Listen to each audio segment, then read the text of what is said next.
प्रिय छात्र छात्राओं, बीएससी पार्ट 3 फिजिक्स के प्रश्न पत्र तृतीय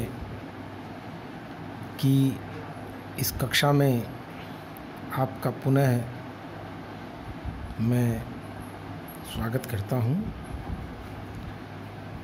और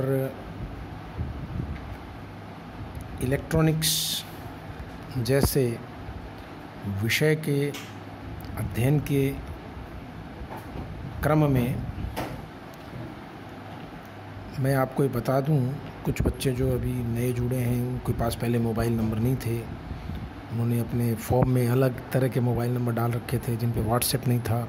अब जैसे जैसे उनको पता चल रहा है, उन्होंने मुझे अपने व्हाट्सएप ग्रुप में जोड़ने के लिए कहा है, तो उनको मैंने जोड़ भी दिया है। तो उन बच्चों को मैं ये बता दूं कि हमने लगभग 2 यूनिट अभी तक करी हैं और द्वितीय यूनिट के अंतिम पड़ाव में आज हम लोग हैं। प्रथम यूनिट और द्वितीय यूनिट का उनको कोई नुकसान न पहुंचे, तो उसके लिए भी मैं आगे कोई एक्स्ट्रा क्लास लगाऊंगा। उससे पहले मैं बता दूं कि पिछली बार हमने वोल्टता स्थिरीकरण यानी वोल्टता नियमन के बारे में चर्चा की थी। प्रिय छात्र छात्राओं, आज जो हम टॉपिक डिस्कस करेंगे वो है वोल्टता गुणक, या अंग्रेजी में जिसको कहते हैं वोल्टेज मल्टीप्लायर। गुणक शब्द का स्पष्ट मतलब है दुगुना कर देना, 3 गुना कर देना, 4 गुना कर देना। तो अगर किसी वोल्टता का मान बढ़ा करके हम 2 गुना, 3 गुना या 4 गुना या 5 गुना अगर कर सकें, तो ऐसी इलेक्ट्रॉनिक युक्ति को हम वोल्टता द्विगुणक कहेंगे, वोल्टता गुणक कहेंगे। जो आरोपित वोल्टता के मान को 2 गुना करके निर्गम दे दे वो द्विगुणक होगा, 3 गुना दे दे वो त्रिगुणक होगा, 4 गुना दे दे वो चतुर्गुणक होगा, इत्यादि इत्यादि। अब प्रश्न ये उठता है कि वोल्टता द्विगुणक का उपयोग कहाँ है, या इनका गुणकों का उपयोग कहाँ है। तो आपको तृतीय जो प्रश्न पत्र पढ़ाया जा रहा है नाभिकीय भौतिकी और सॉलिड स्टेट फिजिक्स यानी ठोस अवस्था भौतिकी का, उस प्रश्न पत्र में प्रिय छात्र छात्राओं एक टॉपिक आपके आएगा रेखिक त्वरित्र, लीनियर एक्सेलरेटर। वहाँ आवेशित कणों की ऊर्जा बढ़ाने की विधियाँ दी हुई है, तो उसमें एक विधि है रेखिक त्वरित्र या लीनियर एक्सीलरेटर। बच्चों, लीनियर एक्सीलरेटर में विभवांतर का मान बढ़ाने का जो कार्य है वो वोल्टता गुणक के द्वारा ही किया जाता है। इसलिए अगर आपको कोई प्रैक्टिकल एस्पेक्ट पूछता है तो आप बड़े तसल्ली से जवाब दीजिए कि वोल्टेज मल्टीप्लायर या वोल्टता गुणक का उपयोग रेखिक त्वरित्रों में किया जाता है। अब मैं आपको इसकी परिभाषा जो मैंने बोली है वो लिखी हुई भी है कि वह परिपथ जिसमें प्राप्त निर्गत वोल्टता का मान उसमें आरोपित निवेशी प्रत्यावर्ती वोल्टता के शीर्ष मान का। अब ये भी ध्यान देने वाली बात है, मान लीजिए आप 220 वोल्ट की इनपुट सप्लाई देते हो किसी वोल्टता गुणक में, तो जो आउटपुट आएगा वो 220 वोल्ट का दुगना नहीं होगा। 220 वोल्ट प्रत्यावर्ती का मतलब होता है वो उसका आरएमएस मान है, वर्ग माध्य मूल मान है। तो उसका जो पीक वैल्यू आएगी वो E0/√2 के हिसाब से 311 वोल्ट आएगी।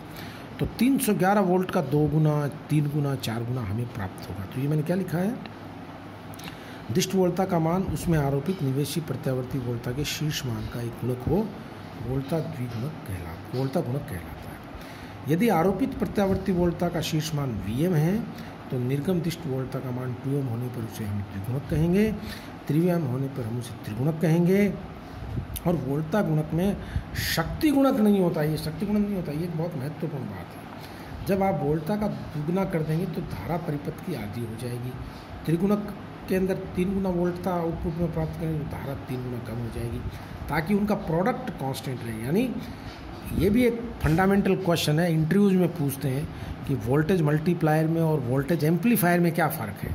तो आप तसल्ली से जवाब देंगे कि वोल्टेज एम्पलीफायर में हम केवल वोल्टता का ही मान नहीं बढ़ाते, साथ में पावर आउटपुट भी बढ़ता है, उसको एम्पलीफिकेशन प्रवर्धन कहते हैं। और मल्टीप्लायर में केवल वोल्टता का मान बढ़ता है, उसके कॉरस्पॉन्डिंग धारा कम हो जाती है ताकि शक्ति का मान नियत रहे। अब वोल्टता गुणक में शक्ति गुणन नहीं होता, अतः यह प्रवर्धक से भिन्न है।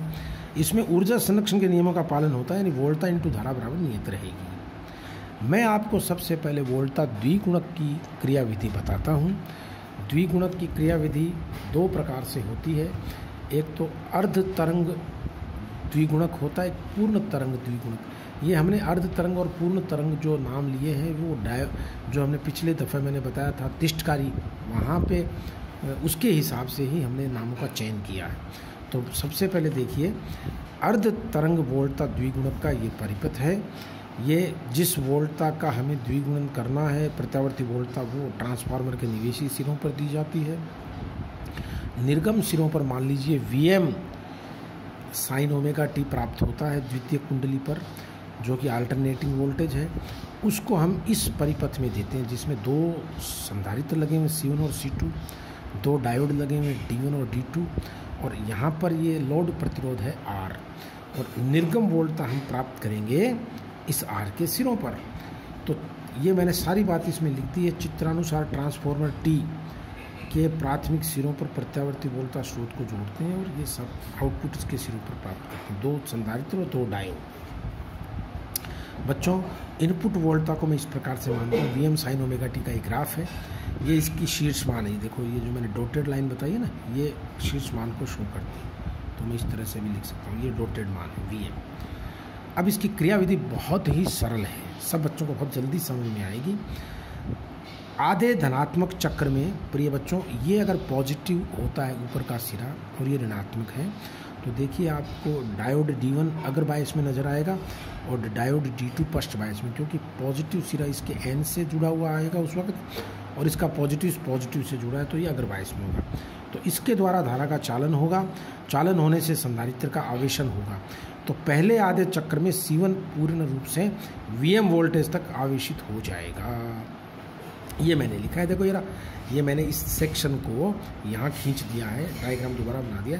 तो C1 का चार्जिंग होगी पहले धनात्मक आधे चक्र में, इसमें मैं लिख दिया ये सब बातें कि D2 नहीं चालन नहीं करता क्योंकि वो पश्च बायस में है। इसके बाद अगले अर्ध चक्र में निवेशी वोल्टता के ऋणात्मक अर्ध चक्र में, ऋणात्मक अर्ध चक्र का मतलब है प्यारे बच्चों ये वाला हिस्सा पाई से 2 पाई के बीच में। तो इस दौरान आप ये देखिए कि ये D2 जो है वो फर्स्ट बायस की बजाय रिवर्स फॉरवर्ड बायस में आ गया है, और ये फॉरवर्ड बायस की बजाय रिवर्स बायस में आ गया, क्योंकि ये सिरा नेगेटिव होगा और ये धनात्मक होगा। तो ये चालन करेगा तो धारा का मान इस एंटी क्लॉकवाइज प्रवाहित होगा और C2 में फिर चार्जिंग होगी। तो ये देखो, मैंने आपको इसको लाल रंग में दिखाने का मेरा मतलब है कि अब ये गुस्से में है, यानी ये अब रिवर्स बायस में है, और ये आप देखिए कि ये चालन होकर के C2 की चार्जिंग होगी। तो C1 पे Vm आ गया, इस पे Vm आ गया, तो इन दोनों का कुल प्रभावी वोल्टता यहाँ 2 Vm आ जाएगी। यही द्विगुणक का सिद्धांत है। तो देखिए, डायोड D2 अगर बायसित होता है, धारा का चालन करता है, C2 चार्जिंग आ जाता है। अगले अर्ध धनात्मक चक्र में पुनः डायोड D2 पश्च बायसित होता है।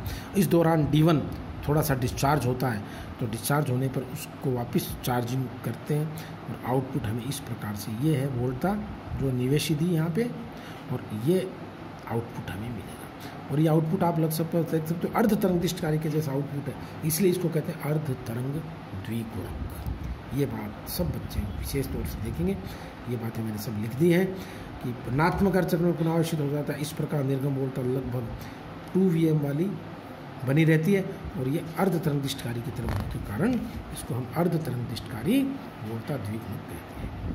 अगले लेक्चर में आपको पूर्ण तरंग द्विगुणक की रचना बताता हूँ।